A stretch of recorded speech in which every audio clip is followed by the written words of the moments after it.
Bismillahirrahmanirrahim. Assalamualaikum warahmatullahi wabarakatuh.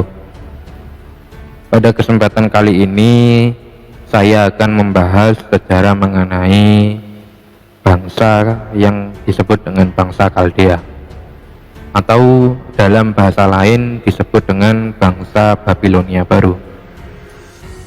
Tujuan saya menyampaikan sejarah ini adalah untuk menambah wawasan kita semua agar kita dapat mengetahui sejarah-sejarah mengenai peradaban kuno di zaman yang telah lalu. Nah, bagaimana kisahnya? Marilah kita simak penjelasan berikut ini. Tampilnya suku bangsa Kaldea mengangkat kembali keperkasaan Babilonia yang dulu pernah berjaya. Raja bangsa Kaldea yang terkenal adalah Nebukadnezar yang pertama, di mana ia membangun kembali kota Babylon, menjadikan kota tersebut sebagai ibu kota, sehingga disebut dengan nama Babilonia baru. Ada dua hal yang menarik di kota Babilonia, yaitu yang pertama adalah Menara Babel, kemudian yang kedua adalah Taman Gantung, di mana Menara Babel memiliki ketinggian mencapai 90 meter dan berfungsi sebagai keindahan kota serta mercusuar bagi para pedagang di sekitarnya yang akan menuju ke kota Babilonia. Hal kedua yang menarik adalah pembuatan taman gantung yang dipersembahkan untuk istrinya Raja Nebukadnezar. Taman itu dibangun di atas bukit buatan yang tingginya mencapai 107 meter dan bentuknya merupakan bentuk podium bertingkat yang ditanami pohon, rumput, dan bunga-bungaan. Dan ada air terjun buatan berasal dari air sungai Efrat yang dialirkan ke puncak bukit, lalu mengalir melalui saluran buatan. Dan jika dilihat dari kejauhan, seolah-olah taman itu menggantung dan merupakan suatu pemandangan yang sangat menakjubkan. Di bidang pengetahuan, bangsa Kaldea telah mengembangkan astronomi dan astrologi, di mana mereka percaya bahwa masa depan dapat diketahui dengan mempelajari bintang-bintang.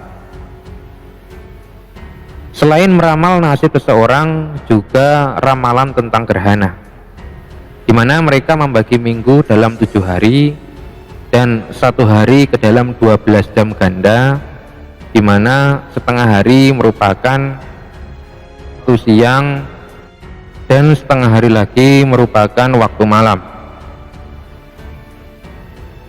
Dan mereka menghitung lewatnya waktu dengan jam air, dan kemudian ada juga yang kita ketahui yaitu jam matahari.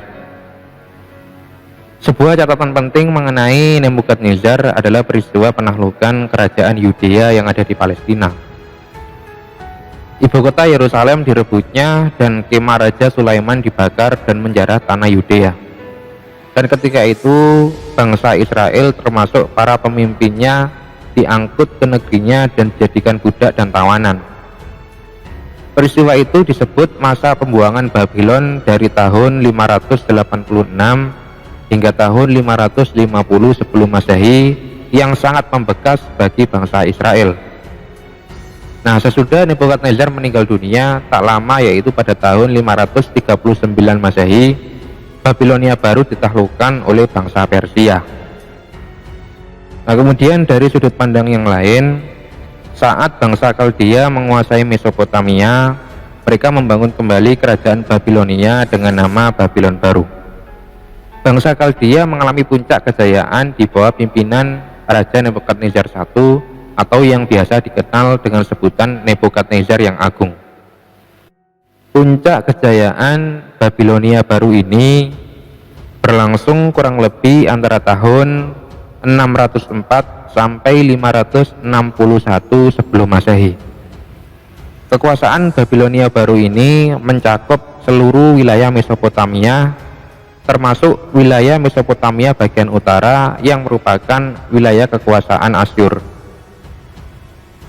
Nah, Nebukadnezar yang pertama ini terkenal karena memimpin ekspedisi militer Babilonia baru ke berbagai wilayah, termasuk diantaranya adalah Suria dan Poenikia, serta memaksa kota Damaskus, kota Tirus, dan kota Sidon tunduk di bawah kekuasaannya.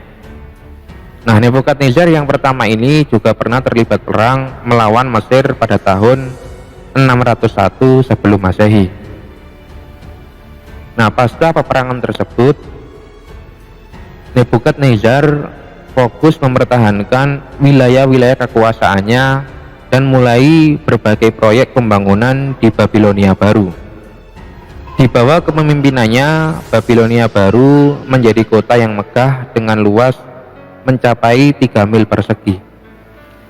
Kemudian saat Nebukadnezar Agung ini berhasil menaklukkan Yerusalem, namun pada tahun 539 sebelum Masehi, kerajaan Babilonia baru terpaksa tunduk dan takluk kepada Raja Cyrus yang merupakan raja daripada kerajaan Persia. Nah, seiring dengan runtuhnya kerajaan Babilonia baru, sehingga ketika itu orang-orang Yahudi ingin kembali ke tempat asal mereka. Dan berikut ini adalah hasil budaya daripada bangsa Kaldea. Hasil kebudayaan bangsa Kaldea antara lain berupa yang pertama, pembuatan jembatan yang menghubungkan lalu lintas antar kota di Babilonia. Kemudian yang kedua, pembuatan taman gantung, yaitu pertamanan yang dibuat di atas bukit buatan.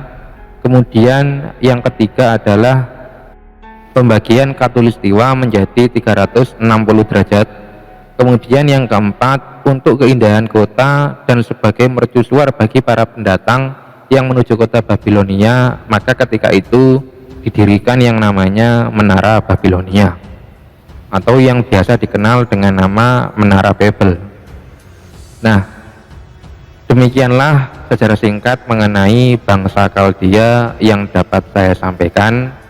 Semoga menambah wawasan kita semua, sehingga kita dapat mengetahui sejarah-sejarah yang telah lalu, dan kita juga dapat mengambil pelajaran daripada sejarah-sejarah yang telah lalu.